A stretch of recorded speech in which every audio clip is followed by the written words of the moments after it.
The Hercules Horseman here again, October the 19th, 2023.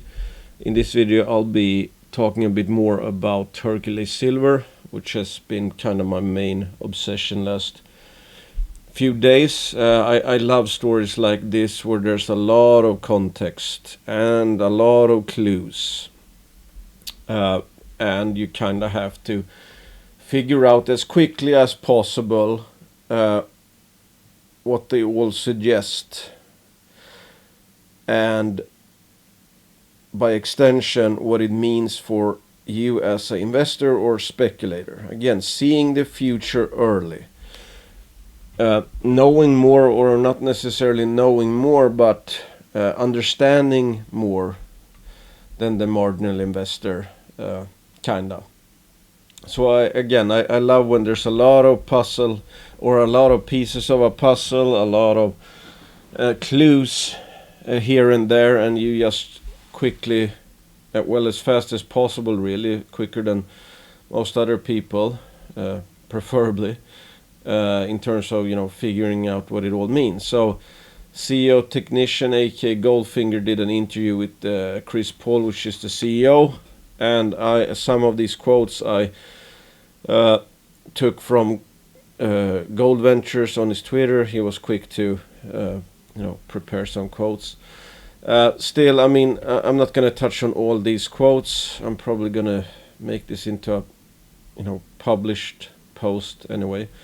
Still, all of this stuff is good, I think. But if we just start off with a few things, like I didn't hear this, I missed part of the presentation and I haven't found it really this exact quote, but apparently he said the silver is only 2% of the bigger picture.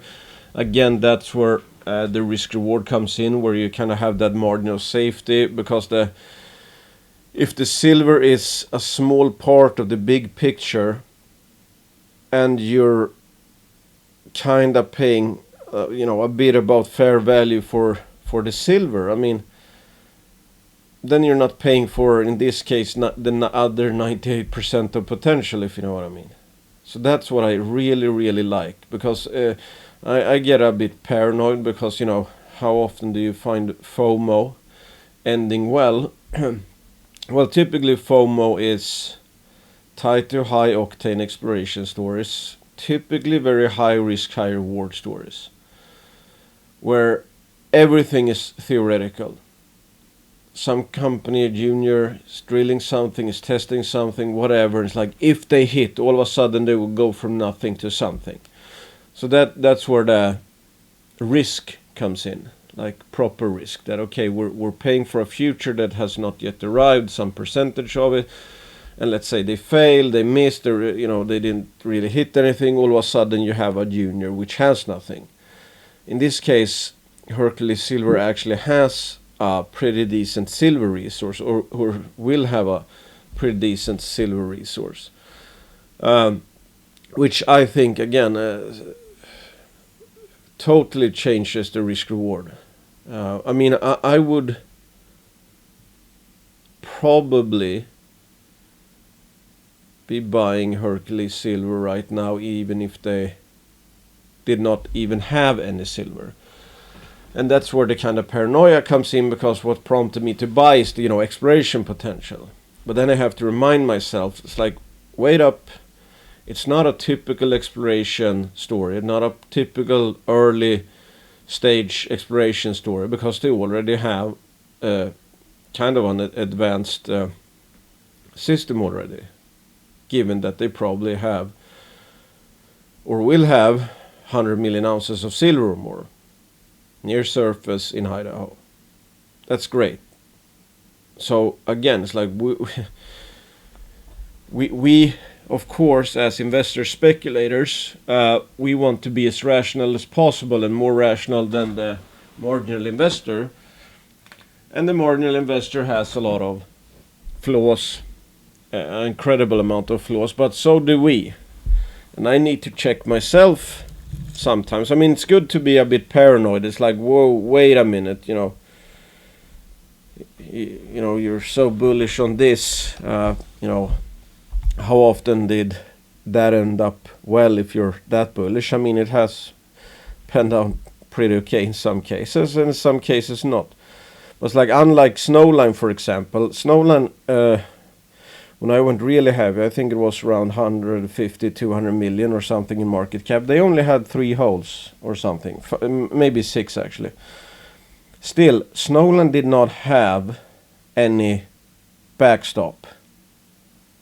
I thought it was a high probability Snowline would end up making a big discovery, because the idea was, as per kind of the Kennerland study, if you have that kind of results that early on without having any idea where the actual sweet spot of a system is, it's probably a very robust system, especially given the type of system, reduced intrusion related system, meaning that's like, okay, if it's a big bowl of soup, which Quinton would say, or a cloud or whatever, if you drill the cloud or take a taste of the soup, you kind of know what the rest of the bowl is going to taste like, because it's a disseminated system.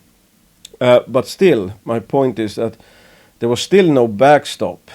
For whatever reason, we now know that the Valley discovery is a world-class discovery, and they're pulling out 400 meter holes of 2 grams per ton and yada yada, much better than the first holes. So yeah, it was a very robust system. That's why they were able to get such good assay results on the first few blind holes. Okay, so the theory proved to be correct in that case. We of course only know that in hindsight. Still, okay. Well, I've talked about this stuff in the last video and the last article I did. Let's go down to the actual interesting stuff. I mean, I already have to update what I wrote in the article I posted, I think it was yesterday.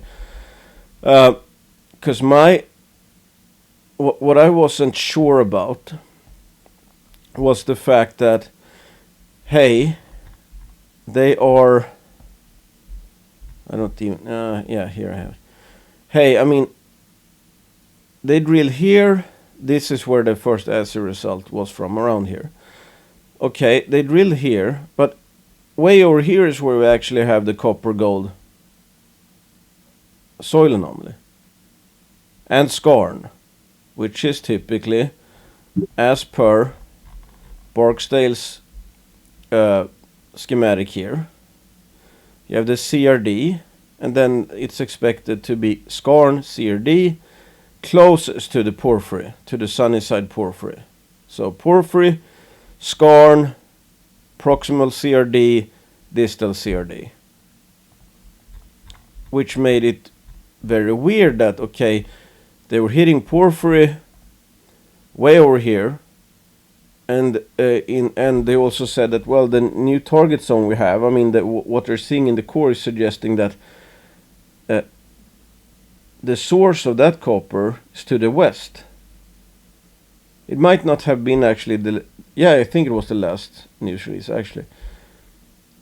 But then you have the copper gold anomaly with skarn way over here, which is kind of weird given that, okay, they've been drilling CRD over here, which is supposed to be farther away from the porphyry, and yeah, here you have skarn and the copper gold. So I mean, it makes sense that I was going to say going that way, but apparently what they're seeing in the core, the mineralogy, I guess, suggesting that the source to what they're hitting here is to the west. So apparently, and I made a schematic like, what if there are 2 porphyry bodies and one the CRD arm of this porphyry went over to this side, and there's another porphyry. What seems to be happen, like he talked about in the interview, is that there's been a thrust fault, and that the CRD, which is showing up here, the silver-rich CRD, where is that? Didn't I include that? Yeah, here. So the silver-rich CRD was actually much farther away from where it is now, and via a thrust fault, it got emplaced over the actual porphyry source, which would have been the source of the mineralization. I mean, the fluids from the porphyry going out, creating the CRD system. So this portion here, this CRD, which might be, a few kilometers away from where the porphyry was when it formed, got thrust faulted like this, and is now kind of covering this area. So it's all of a sudden the CRD they've been drilling, it's on top of the porphyry. And the interesting thing, what they say, well, there's a lot of interesting things, is that if we can find the quotes here, never in my wildest dreams did I think that, this huge copper target off to the east, 1.3 kilometers away, I think, to the nearest copper showing, would actually extend, deep, shallow underneath all that silver mineralization and continue. So now basically what that told us, the copper normally we're seeing in the east, that's just the eastern limit of the system. So what it appears to be is that this entire area might be underlain by maybe one big porphyry system, and what they're hitting at depth here underneath the CRD and the rhyolite which hosts it, here you can see dips northwest. So basically this stuff that is kind of exposed at surface here, it continues all the way, and that's what they're hitting, what they believe they're hitting now when they drilled through the cover rock, which would be this package here. Here's where you have the CRD, which got thrust faulted, and this, I think, here is where that fault they're talking about is located. So all of a sudden you have this CRD system that got transported and now is laying on top of the porphyry. So this kind of stuff here, the copper yada yada, is expected to be, it's obviously at depth here. Here it's more exposed, so this what they hit over here might connect and be part of the same just huge system. So basically something like this. I should have probably did the schematic on the opposite way.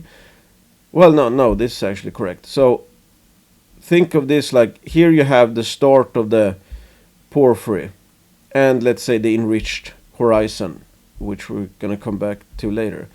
Okay, here it's exposed, but when you get over here, CRD and some other rocks have been thrust faulted on top of the copper. So this might continue all the way here, but it just has a CRD system and other rocks put on top of it, which makes it very, very interesting.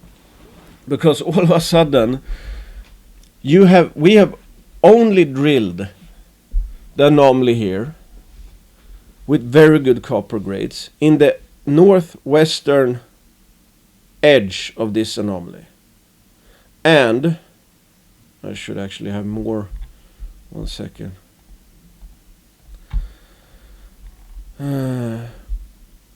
Okay, so north, and here you can, I guess, see, well, there's post-mineral basalt cover. Here you have the silver lead zinc replacement target. So that's been thrust upon what you see here, copper porphyry target. So this kind of CRD system might have formed way over here or something. Then it got thrust faulted, and now it's laying on top of the porphyry system.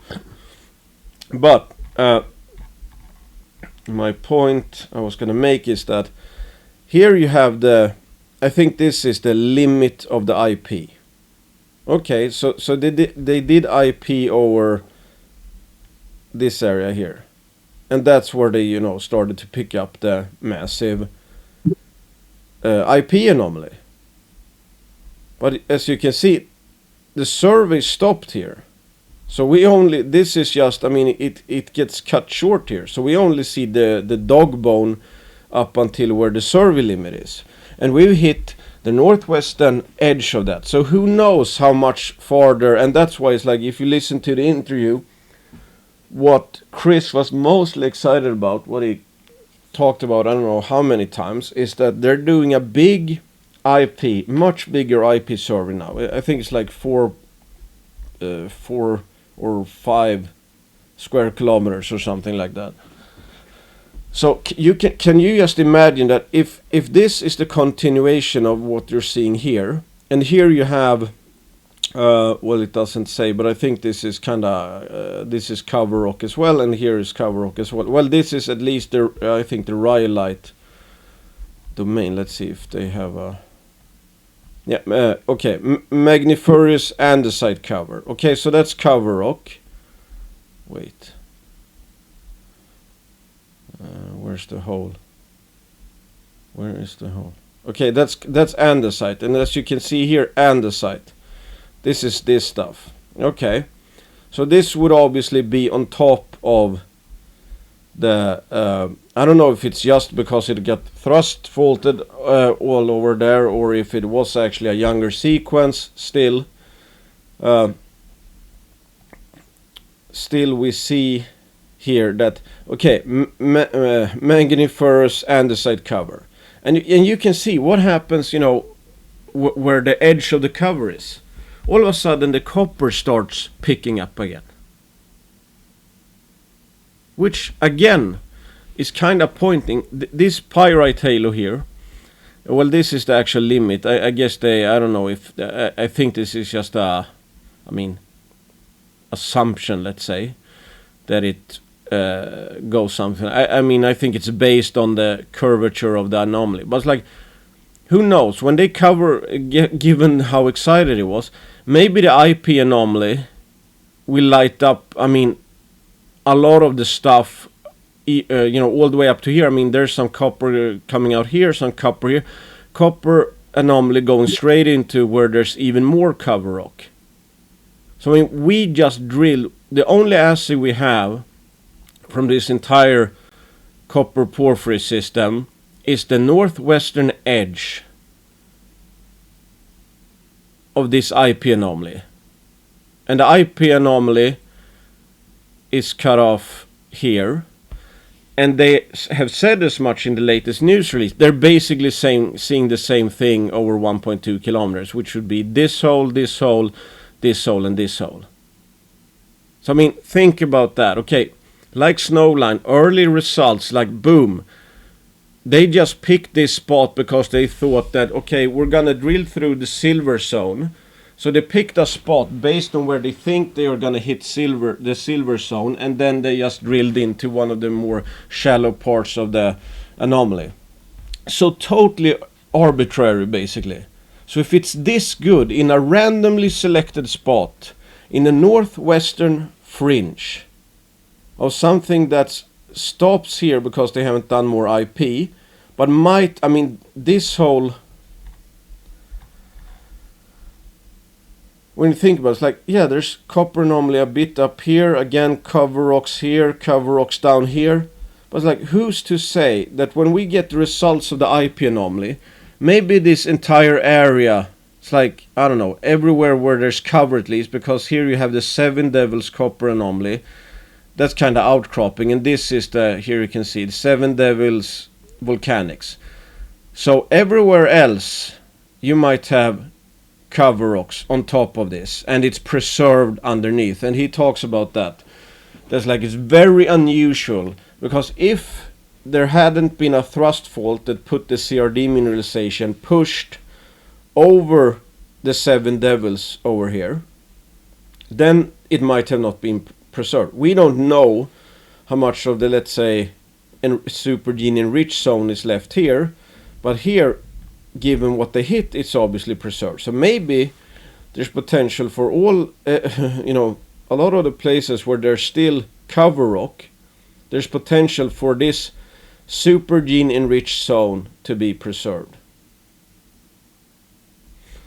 And they talk about, okay, you know, this is still in the pyrite halo, and this was, I mean, here you can see 2022 IP chargeability. That's this shaded area here, I guess. And yeah, smack in the middle of this IP anomaly, they found the supergene enriched zone.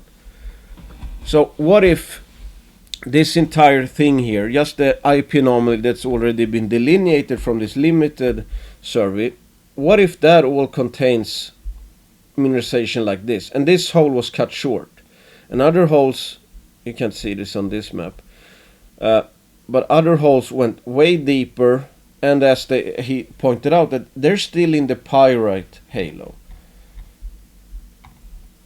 Let's see, where is they're still in the pyrite zone. That's why it's, you know, showing up so much in the IP. That's not even considered to be an ore zone, and as he said in the interviews, like, they're surprised that, hey, you know, when they got out of the supergene enriched zone, they thought, okay, we're probably not going to have any grades.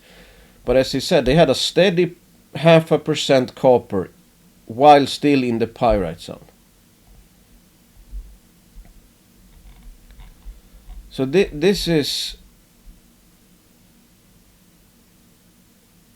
yeah, I mean, again, who knows, this might be extending like this and you have it preserved. Here it might be exposed and outcropping. Here so obviously looks to be outcropping, whatever. And you think, you know, the source of, well, the nearest source to this might be below here. So this might be a giant porphyry system with an enriched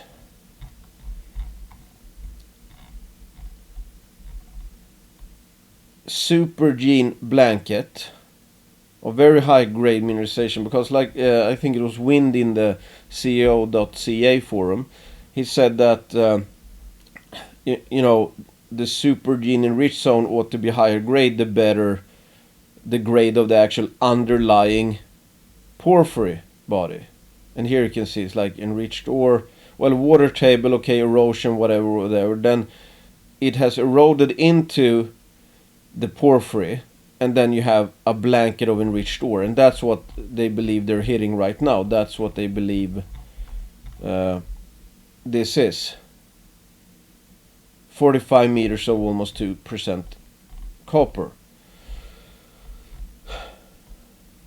And then you have the hypogene, which is the actual, you know, disseminated ore body. I mean, the more typical porphyry stuff. And here's, remember this when Quinton talked about Bell Copper here, because Bell Copper, they have a very deep target, but the idea is the same. This is the schematic their CEO drew up, that this was here you can see primary copper shell, because the low grade, the core is typically low grade. So here you might have a, let's say, you know, quite pointy porphyry body, and this might have been what it looked like once it formed. That you have a what oval porphyry body, but this got eroded away. This top here got eroded away, and then you would have a supergene chalcocite blanket. So think about that as what we're seeing now. That this porphyry here might have extended farther up. I mean, might not have been the top, but it got eroded, and here you have a conglomerate which is made by erosion, and then you have a supergene blanket below that. Okay. A vertical hole that will go straight down and effectively go straight through the cowboy's hat, go through that supergene zone that would have formed right over the top of the hypogene mineralization, the original deposit, to find the higher grade. But then he wants to continue that. So the interesting thing here as well is, like, this is 500 meter scale bar. This is a 500 meter scale bar. It is just, I don't know what's going on here, but obviously the footprint looks to be absolutely enormous. It doesn't mean that all of this is going to be, you know, ore type mineralization or anything like that, but it looks pretty obvious that this might be a truly immense system. And again, from a speculation standpoint, uh, you obviously have a lot of things going on. You have the silver alone, and they're going to be testing, I think, 5 areas for CRD or something. And I mean, go through the interview, I would recommend, because he's, I mean, Chris is beyond excited, let's put it like that. Because this all points to this being a huge copper porphyry system. Absolutely huge. Where you have 0.5% copper,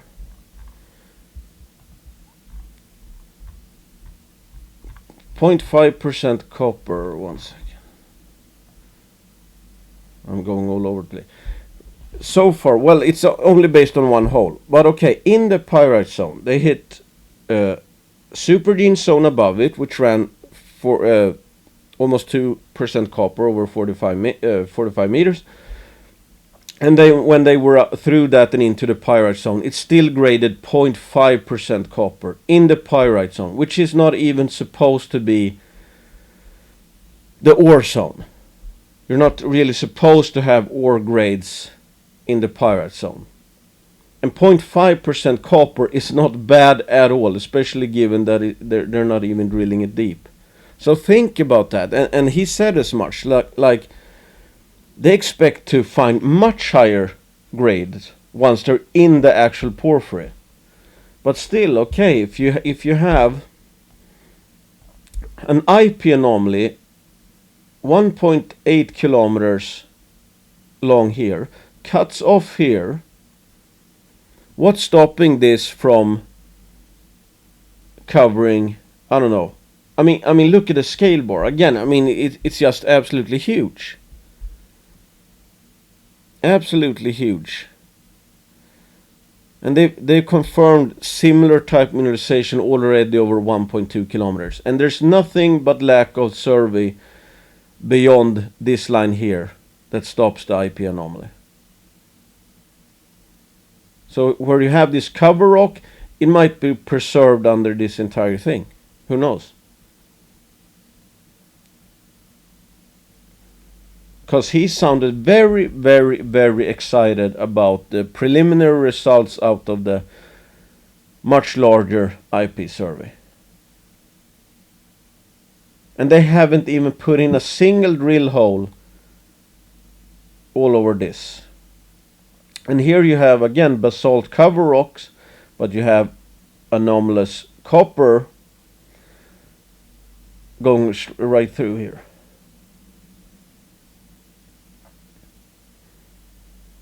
And here you didn't, well, they have, I guess, what do they have? I mean, yeah, some copper, excuse me, some copper anomaly, but here's where you have the cover rocks, which obviously covers the copper. But it's not until where you get to a place where this overburden is gone, where it starts to light up. So again, they believe that this same stuff here is actually dipping and continuing undercover out into this area. And they're apparently drilling very deep holes. They're continuing below the IP anomaly, because the IP anomaly is suggesting pyrite. And in the actual ore zones, you would apparently not expect too much pyrite or IP chargeability, not compared to where the pyrite zones are, because the pyrite would have been gone, and it's more like, I think they mentioned that chalcopyrite. Closer to the high-grade core, you're not going to see any pyrite. Below the enrichment zone, it is dominantly pyrite with just little chalcopyrite.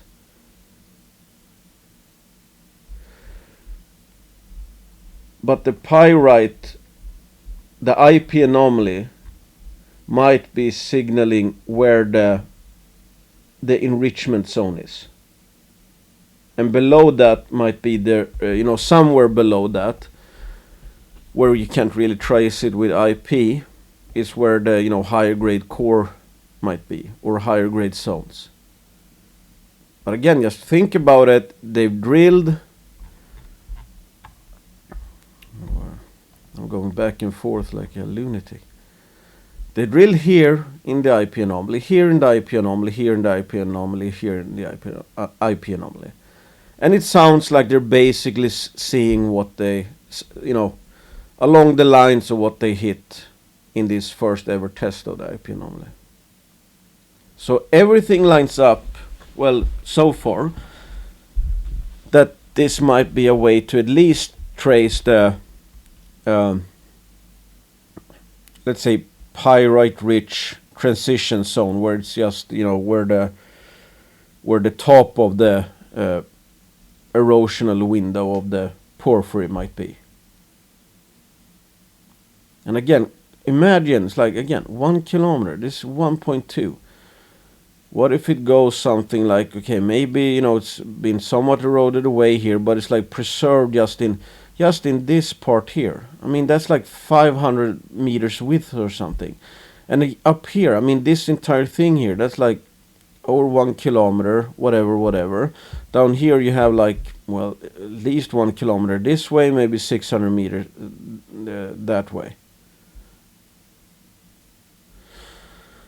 And apparently it's very unique to have a preserved super enriched zone in a porphyry in this part of the world. Because these blankets that formed way back when typically have been eroded away. And it's, what looks to be thanks to this rock package being thrust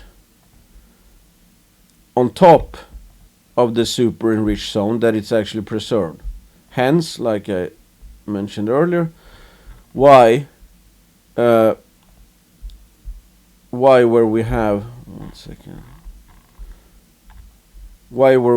these cover rocks, I think there was a better, these andesite cover rocks, basalt cover rock, that might be where it's preserved. And who knows, maybe the enriched zones have mostly been eroded away here, but that doesn't mean that the underlying porphyry has been eroded away. And we obviously see some very robust copper anomaly. So I guess what I'm saying, if you play around with some of these numbers, I'm not a porphyry expert, but it's like if the silver CRD alone could be worth as much as the current market cap or more, given that they traced it for 5.5 kilometers or whatever, and it's wide open in in a lot of places.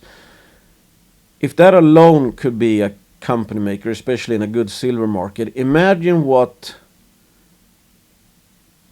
a rare case of where you have preserved supergene enriched copper zones over maybe a huge area, given that this looks like a absolutely massive porphyry system. And then you have the porphyry as well, and then you have the scar mineralization, and then you have the breccias and whatnot. The only assay clue we have is one arbitrarily placed hole that got cut short and still ran 0.84 copper over 185 meters, including 45 meters of almost 2% copper. That's the only test of this entire anomaly so far. Only test of anything copper related here. Imagine if we get close to those grades over a who knows how big area.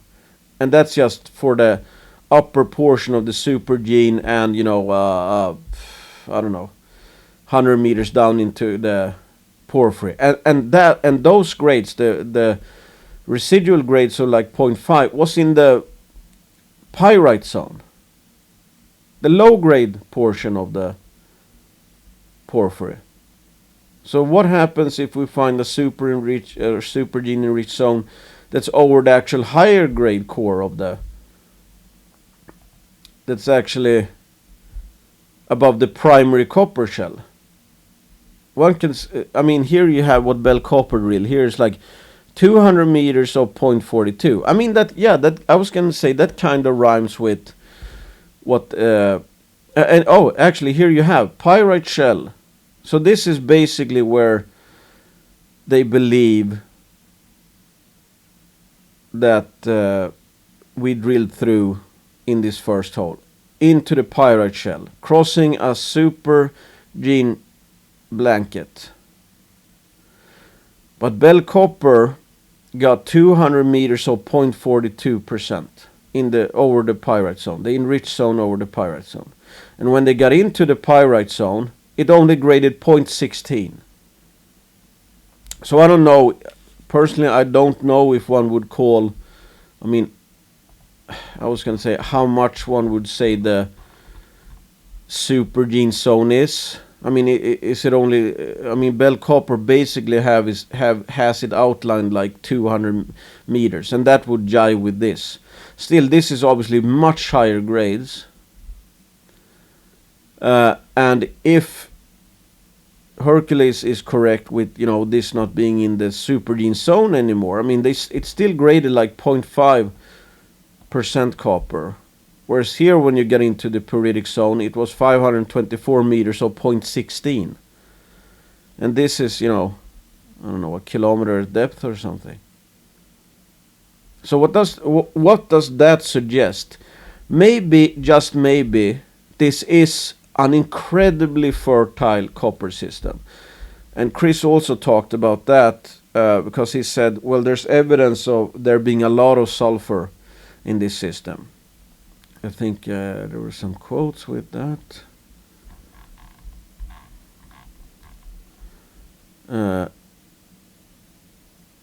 It was still grading a steady 0.5% copper in the phyllic stuff. In that marginal alteration that is full of pyrite, we got a lot of sulfur in this system. The more sulfur you got, the more mineralization you can precipitate. So, and this is where you kind of get paranoid. Maybe for good reason, I was going to say. But it's like, it seems this might be an absolutely huge porphyry. And perhaps abnormally fertile, given that you get a hole like that.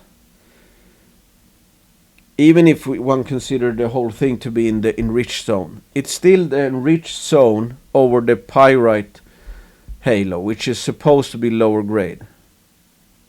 And the edge of it, and like he says, well, now they,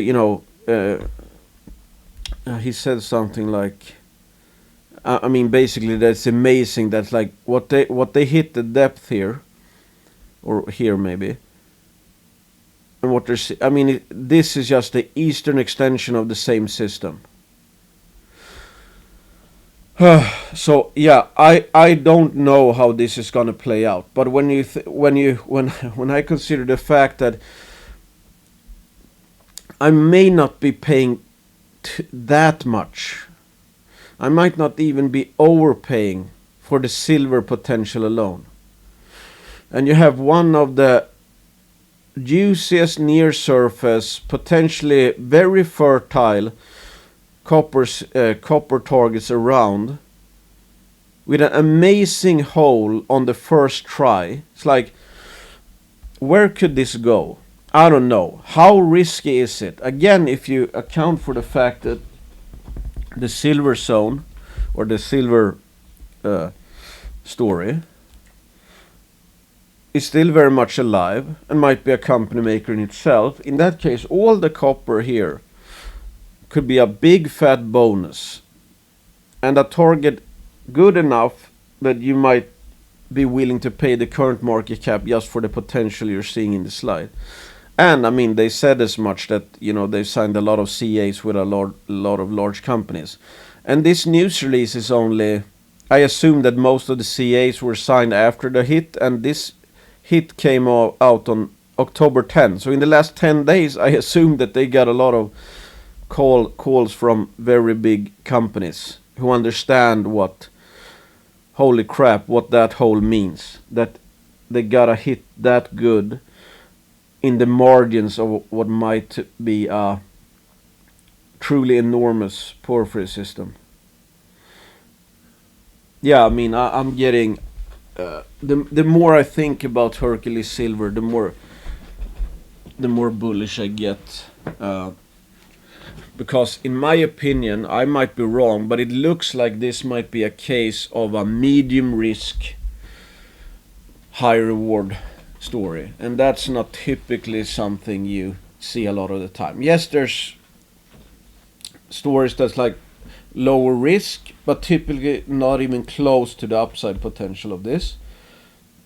And there's stories where it's like, yeah, they might have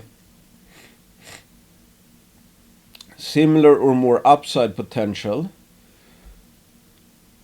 but they don't have any, resource in the ground or anything like that. They have nothing that's even remotely close to being mineable, so you don't really have any meat on the bones. It's just pure exploration potential. Hercules Silver, I think, kinda has both of those things. And it's not the worst thing in the world that the actual silver CRD system get transported and put right above where the Porphyry and Supergene enriched zone starts. So it's like, again, this might have formed, ways away from the actual porphyry, and then thrusted, and now it's laying on top. So you have a a distal part of the system that's now sitting on top of the copper system. Yeah, I mean, it's just remarkable. It is truly unique, and it's weird, and that's typically a good sign when things get really weird. So yeah, I mean,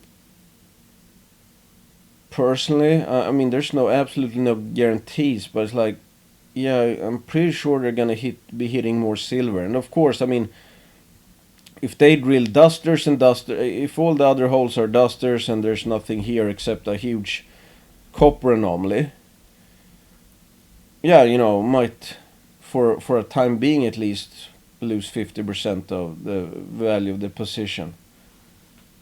But I don't see that happening. And if we're talking upside potential, it's gotta be in the billions of dollars, I would think. Because again, I mean, the scale is just enormous. And they only have one assay point, and that was superb, in the very edge of this IP anomaly that we don't know how far it actually stretches. It might be stuff like this all over the place, and it might be even better than what we're hitting now, since again, what they hit now appears to have been leached from the lower grade zone, the pyritic, the pyrite zone, the halo. So when you get in, when you start to get into enriched zones above the actual, typical ore body, maybe the grades will be a lot higher in the Supergene zone as well, plus higher grades below. Yeah, so I don't know. It's like I hope we get some pullback in the stock or something. I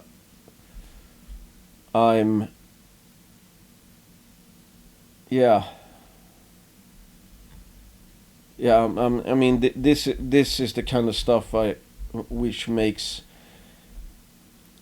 junior speculation very, very exciting.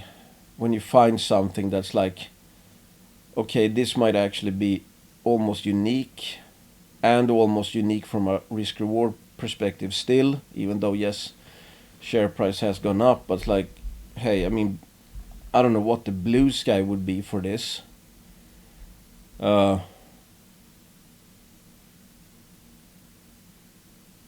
But yeah, I mean, the scale is just enormous.